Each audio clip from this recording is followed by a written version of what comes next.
After a while, the wife started looking for the money. She kept money in the same place where the Imam was sitting, but she couldn't find. Looking under the table, she's looking under the blanket, she's looking under the carpet, she's looking everywhere. Nowhere. The money is gone. So the Imam started crying and he said, yes, I took the money.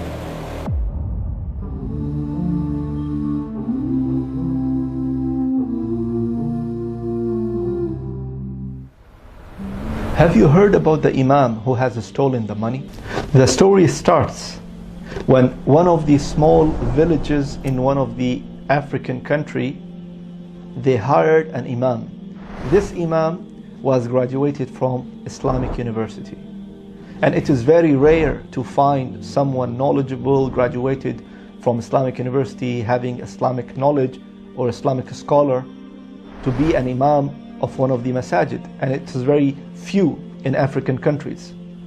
So the people of that village, they decided that every Ramadan, during the 30 days or 29 days of Ramadan, each family should invite this Imam for iftar, for food, as ihtiram, as a respect, as an honor, as hospitality.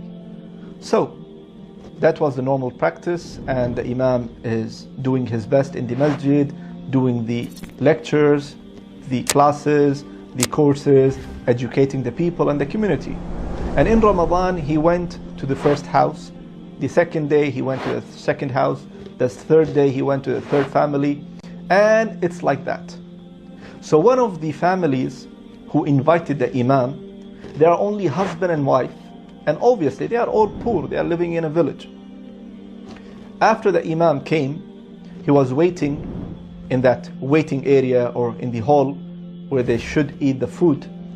And after eating the food, the Imam said, Jazakum Allahu khair, may Allah reward you, and he left. After a while, the wife started looking for the money. She kept money in the same place where the Imam was sitting, but she couldn't find. She is looking under the table, she is looking under the blanket, she is looking under the carpet, she is looking everywhere. Nowhere. The money is gone. So she asked the husband, she said, do you let anyone to come inside the house? He said, no. What happened? She said that she cannot find the money. She said, yeah, I remember there was money and it was kept at certain place. And no one came in that house except the Imam. And he spent, some time, and we were busy making the food, and he was sitting alone at that specific room or that specific area. So they both said for 100% sure that no one took the money except Imam, because no one else came inside the house. From that moment, the man started avoiding the Imam. He started feeling bad towards the Imam. Every time he goes to the masjid, he is avoiding the Imam. He is not trying to make any salam or any contact with the Imam. He prays in the corner, or he prays and then leaves immediately without being in touch with the Imam, having that feeling that how come an Imam, how can he just get that kind of courage to take the money? Well, the year passes and the next Ramadan came. And as a normal practice of the people of the village, that everyone should invite an Imam for a day, for iftar. So one day he went to the first family, the second day he went to the second family, until the turn of this family who lost the money. They now have to invite the Imam. But the man is not comfortable. He says, how can I call the Imam who came last time in my house and he's stolen the money? So I'm not comfortable. So the wife, she was a righteous and pious wife. She came and she said, listen, maybe the Imam was in need of the money. Maybe he needs, this money for something. So let's forgive him for the sake of Allah and let's invite him. Just let it go. So the man agreed and he said, okay, I do agree with you. Let's invite the Imam. Imam came to this family, and again, he came normally, Assalamu alaikum, he sat, and after the food, after the iftar, he just want to leave, but the Imam saw that the man is still not comfortable. He is kind of like talking very in a very not usual way, not normal way. Like it's only like few words that he is talking to the Imam, and quite all the time, not trying to make any topics or open any topics or ask him any questions that he will benefit from Imam. So the Imam said, "Are you okay?" So the man couldn't take it anymore. He said, "Imam, I want to tell you something honestly. From the last year till now, didn't you realize that I am avoiding you? I'm not saying salam to you. I'm not coming and talking to you." So the Imam said, "Yes, I realized, but I didn't get enough time to come and talk to you, to ask you what's happening, because I was also busy here and there.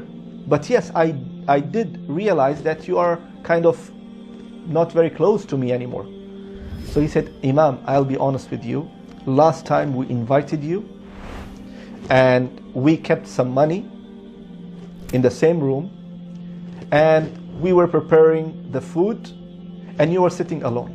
And after you left, we couldn't find the money, and we swear that no one else came inside the house except you." At that moment, at that time, Imam's eyes become reddish. The tears start coming out from his eyes. And he said, "Why you didn't talk to me?" He said, "How can we talk to you? We were feeling shy.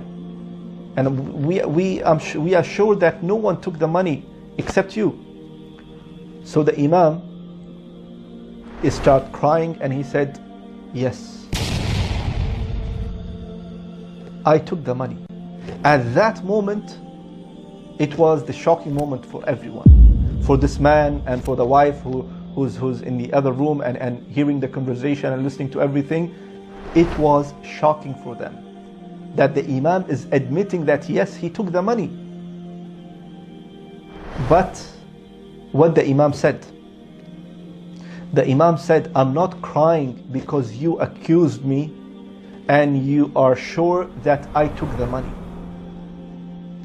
I am crying because of other thing.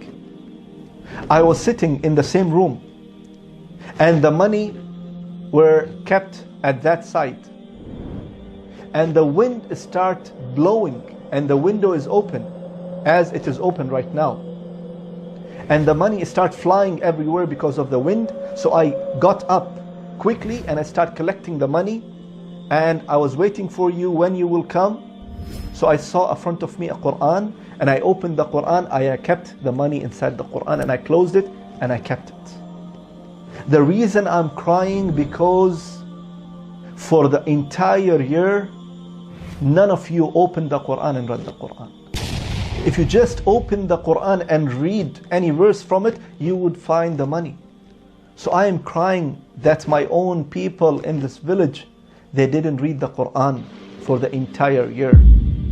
I'm not sad because you accuse me, but I'm sad that you are completely abandoned the Quran for the next year." And this also, my brothers and sisters, applies to all of us. In Ramadan, we only touch the Quran and read the Quran in the month of Ramadan and on weekly basis or certain occasions. We do not want to be like this person and his wife who abandoned the Quran for the entire year, and he was thinking that the Imam took the money. May Allah subhanahu wa ta'ala make it easy for all of us, and may Allah subhanahu wa ta'ala make us among those who read the Quran, recite the Quran, understand the Quran, and ponder upon the Quran, and implement the Quran in our life. Ameen ya Rabbil Alameen. Assalamu alaikum wa rahmatullahi wa barakatuh.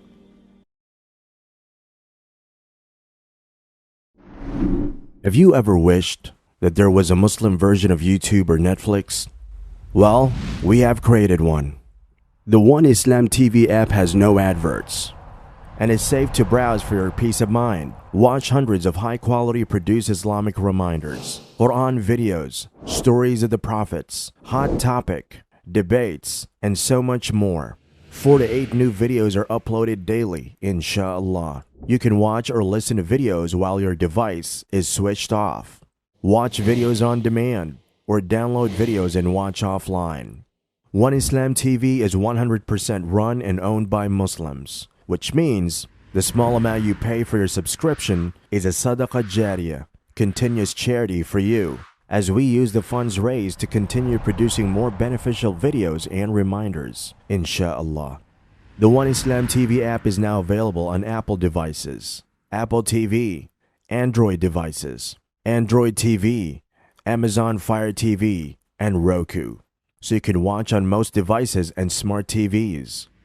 Download now for a free 7-day trial. May Allah reward you for supporting our work.